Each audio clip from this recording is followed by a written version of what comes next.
రాజకీయాల్లో మరోసారి మన భారతీయ మహిళ సత్తా చాటుతున్నారు. టెక్సాస్లోని ఫోర్ట్ బెండ్ కౌంటీ 240వ డిస్ట్రిక్ట్ కోర్టు జడ్జి పదవికి జరుగుతున్న రిపబ్లికన్ ప్రైమరీ ఎన్నికల్లో భారతీయ మూలాలు కలిగిన, ముఖ్యంగా మన తెలుగు కమ్యూనిటీకి చెందిన ఆశారెడ్డి బరిలో నిలిచారు. 34 ఏళ్లకు పైగా న్యాయవాద అనుభవం ఉన్న ఆశారెడ్డి ఈ ఎన్నికల్లో హాట్ ఫేవరెట్ గా మారారు.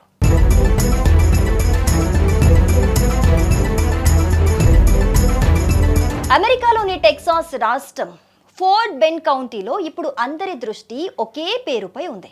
ఆమె ఆశారెడ్డి. 240వ డిస్ట్రిక్ట్ కోర్టు జడ్జి స్థానానికి రిపబ్లికన్ పార్టీ తరపున ఆమె పోటీ చేస్తున్నారు. భారతీయ మూలాలు కలిగిన ఆశారెడ్డి న్యాయశాస్త్రంలో అపారమైన అనుభవం గడించారు.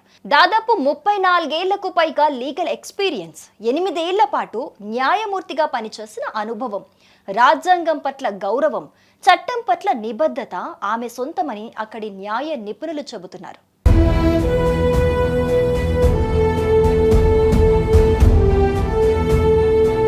ఆశారెడ్డి గెలుపును ఇండో అమెరికన్ కమ్యూనిటీ, మరీ ముఖ్యంగా తెలుగువారు ప్రతిష్టాత్మకంగా తీసుకున్నారు.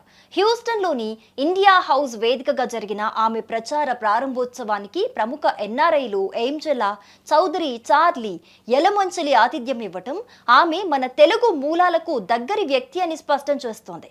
ఒక భారతీయ తెలుగు మహిళ అమెరికా న్యాయ వ్యవస్థలో ఇంత కీలక స్థానానికి పోటీ పడటం నిజంగా గర్వకారణం.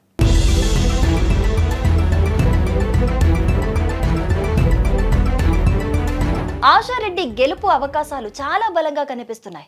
రిపబ్లికన్ పార్టీలోని ఉద్దండుల మద్దతుతో పాటు Fort Bend County GOP executive committee ఆశారెడ్డిని ఏకగ్రీవంగా బలపరిచింది. కాంగ్రెస్ మెన్ ట్రాయ్ నెల్స్, మాజీ congressmen Pete Olson, Texas supreme court మాజీ జస్టిస్ డేవిడ్ మెదీనా వంటి వారు ఆమెకు బాసటగా నిలిచారు.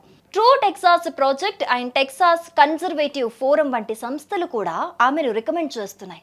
ఆశారెడ్డి ఈ ఎన్నికల్లో గెలిస్తే ఫోర్ట్ బెండ్ కౌంటీలో అత్యంత అనుభవజ్ఞురాలైన సమర్థవంతమైన జడ్జిగా ఆమె బాధ్యతలు చేపడతారు. భారతీయ మహిళలు రాజకీయంగా, న్యాయపరంగా అమెరికాలో ఎంత ఎత్తుకు ఎదగగలరో చెప్పటానికి ఆశారెడ్డి గెలుపు ఒక నిదర్శనంగా నిలవనుంది.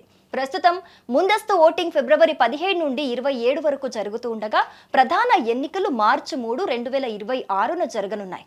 రిపబ్లికన్ ప్రైమరీ బ్యాలెట్లో పొజిషన్ నంబర్ 1లో ఆశారెడ్డి ఉన్నారు.